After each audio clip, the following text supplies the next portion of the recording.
Fall's in the air, and that can mean only one thing for students at the Riggs High Music Department. All state choir tryouts are here. Associate producer Justin Jensen files this report. Here at Riggs, we have three different main choirs. We have our treble choir, which is our 9th and 10th grade girls. We have the concert choir, which is 9th through 12th grade guys and 11th and 12th grade girls. And then we have our chamber choir, which is an auditioned ensemble. We sing a cappella literature, and it's freshmen through seniors, auditioned of about 25 members. First off, I am in the concert choir, which is our choir that's made up of junior and senior girls and freshman boys. So that's an SATB group versus our treble choir, which is freshman and sophomore girls. So I was in that for 2 years when I was younger. I'm also in chamber choir, which is our all a cappella audition group where we get together for 2 hours during the week on Tuesday and Thursday nights, yeah. And then I'm also in all-state choir just during the fall, where we meet twice a week on Tuesdays and Thursdays also.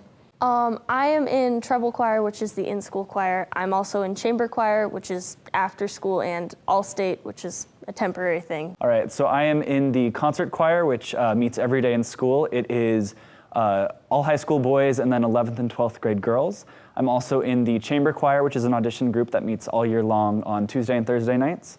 And then also the all-state choir, which is a statewide choir. I'm involved in concert choir, chamber choir, and all-state choir. And tell me a little bit about each one of those groups. Concert choir is a class through the school that is about 40 strong. Chamber choir is smaller, about 26. It's auditioned, and all-state choir is also auditioned that we take to the all-state concert. All-state choir, our selection process started very early in the year. I do 4 rehearsals of just what I'm going to audition them on.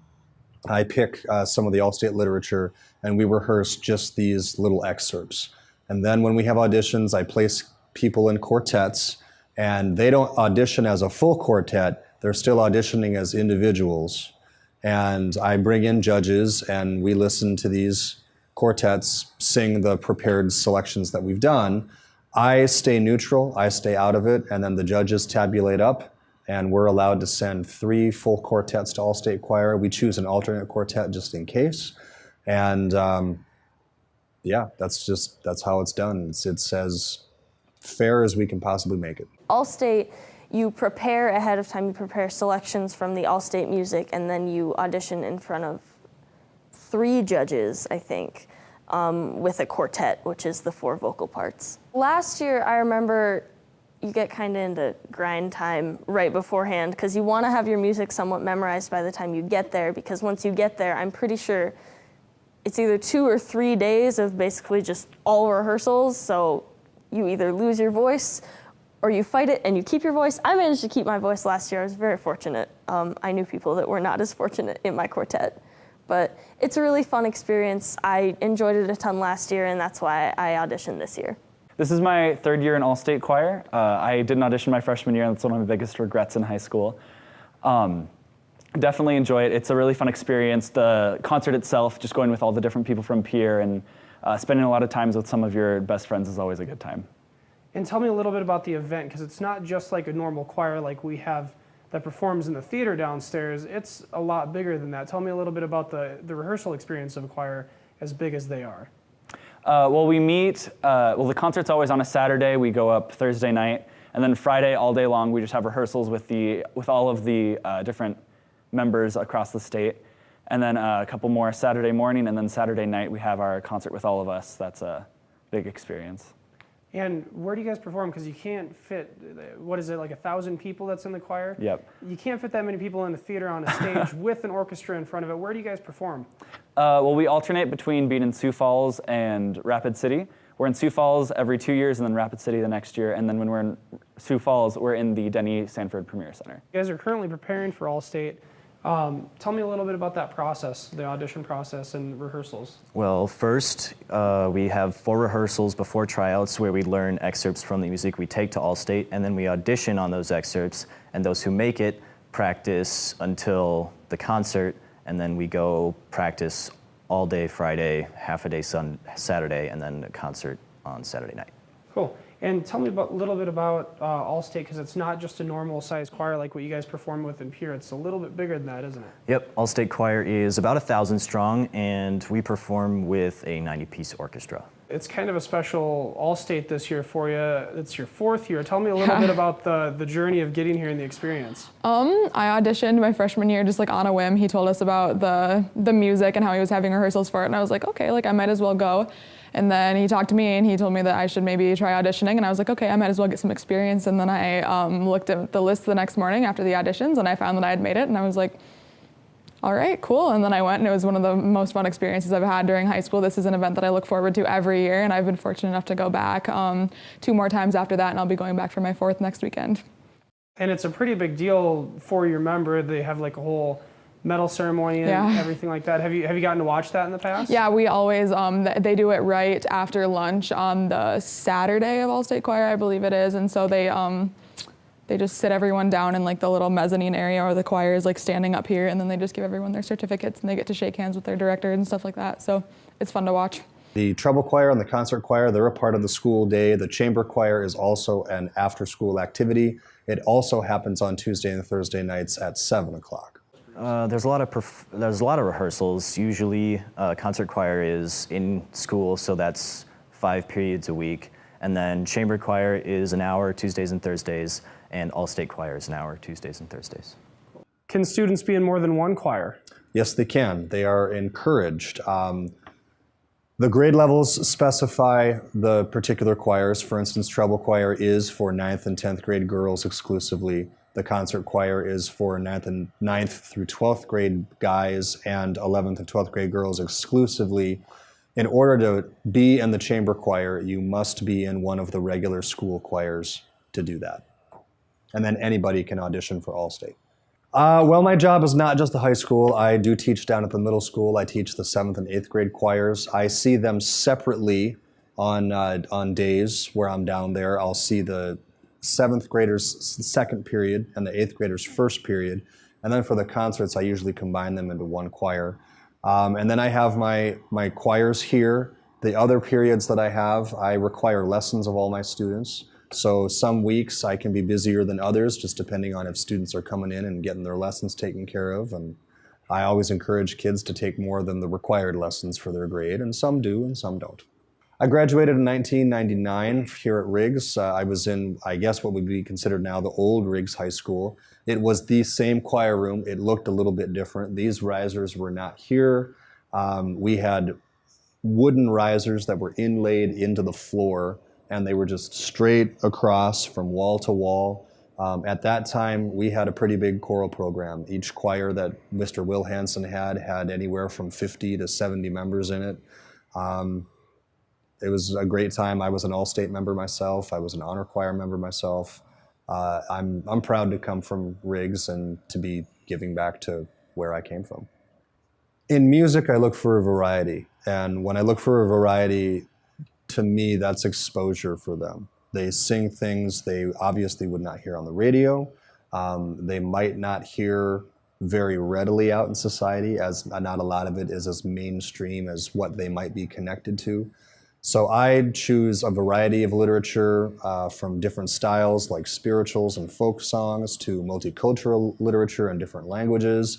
And then we do delve into some of the historical aspects of each piece, what region it's from, the people that are associated with that particular song, what they practice, what they do, what the song means to them. So it's an all-around educational experience. So in concert choir, we perform a kind of folk concert in the fall, a Christmas concert, and then a spring kind of pop concert. And in chamber choir, we do that, but we do a wider variety of music. We do cultural music in different languages, Latin, Spanish, Swahili, Haitian, Norwegian. So, and then All-State choir, it's usually a set piece from each genre, so classical, and then modern pop, and then everything in between. Yeah, they definitely pick a very wide variety of genres of music. My favorites are always any kind of chant or Haitian piece is always good, but all different types of literature, all different types of styles. It's really interesting trying to be that complex and that diverse in your music. We do a lot of foreign language pieces, which is really fun and challenging because we get to learn how to sing in a different language, which is really different than singing in English. And they have not only different languages, but different musical styles as well. so we really get to challenge ourselves. I really like doing pieces in Latin personally because it's just like really like pretty cathedral music with like these wide open vowels and just such pretty language. I love it. For sure. I'm sure we butcher every language we try to do, but we go through all the pronunciation guides and we try to run pronunciation as much as we can before we actually move on to putting the pronunciation with the music. We try to do them separately first and then combine them together once we have it. Mr. Bauck does an excellent job, and I think he really advocates for this, is having his choirs do a big variety so that we are more musical people. We're better musicians, so we can experience all those different styles. I personally grew up singing classical church music when I was in my after-school choir where I used to live. So that's kind of my favorite. I love like stuff that sounds like Christmas carols. I'm super excited for Christmas to come around. I can't wait. The instruments just take on a new flavor. I've seen students, an instrument gets put with the song that we do, and they kind of start grooving a little bit, and it just adds a new flavor to each piece. It adds a new level, and it just incorporates things and makes it a different experience. The song can be great alone, and then you put something with it, and it just completely can change what it is. Performance is a big piece of the vocal program here. The choirs perform all over the city on different events and functions. Why is that important to you in the choir? It's important for exposure, and it's not just important for the students, it's important for the community. A lot of the community perception is choir, music, band, oh, it's great, fun stuff. Hopefully they can see the work, they can see the effort, and they can just be tuned in to what's going on, that we have these choirs, we have these ensembles, we get out and we do these things. And it's a means of, honestly, educating the community. So we've been asked a lot this year to go out and perform. We're performing at the ACDA conference in January. We're performing at a pancreatic cancer event. So we're getting a lot of notice from more widespread area than what we have in the past, and I think that's great. It's really fun to just kind of share that with the community, because more often than not, if your kid's not in fine arts, you often don't come to choir concerts. But if you're out in the community doing these things, it's a lot easier to spread that awareness for fine arts, which is really important. Yeah, we do basically any kind of event that people ask chamber to sing at. I remember my freshman year we sang at Edgewood, living at the grand opening for that.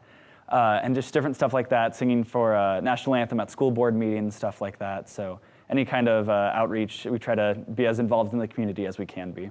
One of the biggest things that we do outside of our just regular concerts is we do concerts at the Capitol during the Christmas, which is like a fun tradition in Pierre. So we all get to go and sing in like the beautiful rotunda with the really pretty acoustics, and we get to sing all of our Christmas music. Chamber choir, we do just a lot of fun stuff around town. We're performing at a banquet next week, and that'll be fun. We just do little stuff like that, just like spread here and there, which is a fun way for us to get our music down and just kind of get exposed to the public. So We can't not mention the choir's primary accompanist, Karen Lindblom. How important is she to the program? She's the heartbeat. She's very important. She is a true accompanist. She's not just a piano player. She puts as much, if not more, feeling into what she does than the ensemble does. And that's important for the ensemble. She's not just playing notes on a page. She is making music along with these students, and she's taking it just as seriously. She practices very hard. She doesn't want to mess up. She doesn't want to hinder what the students can do. And really, it becomes a little bit of a duet between the accompanist and the rest of the ensemble. So she's very important. And she's your mother, right? She is my mother, yes. What would you tell students considering joining choir, but they're still a little on the fence? Talk to someone who's in choir. They will more than likely get a positive review. And your friends can be obviously your biggest influences. Talk to those people, and if you're on the fence, just try it. Just try it. Once you're here, you don't have to stay. You can leave whenever you want.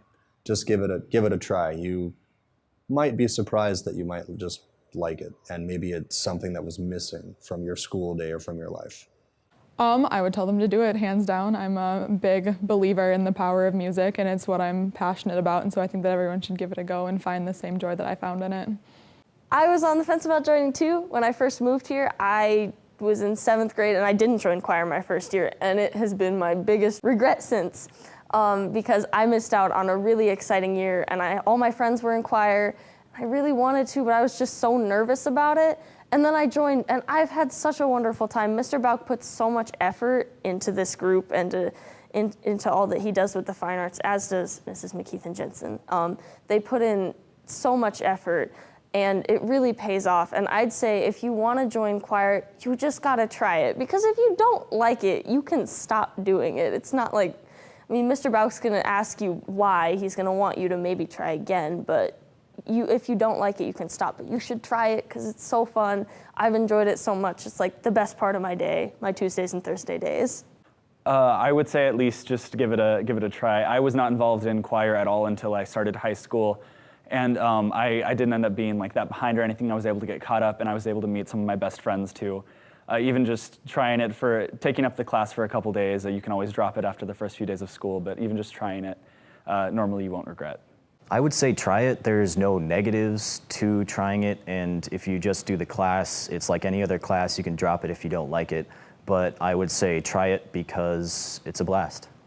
People can support the choir by just coming to our concerts. We have a very active Fine Arts Booster Club. We have a Fine Arts Booster Club Facebook page. There's lots of posts on that. You can contact the school to contact me. You can contact me directly at the state email, rodd.bauck@k12.sd.us. And we try to do as much advertising as possible through KCCR, through the paper, and through OaheTV. I want my students to enjoy music. I want them to think outside of the box a little bit, and I would just want it to be a part of their lives. Some students will go on and make a career out of it. Some of them will go on to other careers and keep music as a part of what they do. That's all I want. I would just want music to be a part of their lives. Is there anything else you want to add before we wrap up? Singing is awesome. That's all I have. Riggs High choir performances are a viewer favorite here on OaheTV. You can catch the recent fall vocal performances this weekend on OaheTV or anytime online at OaheTV.com.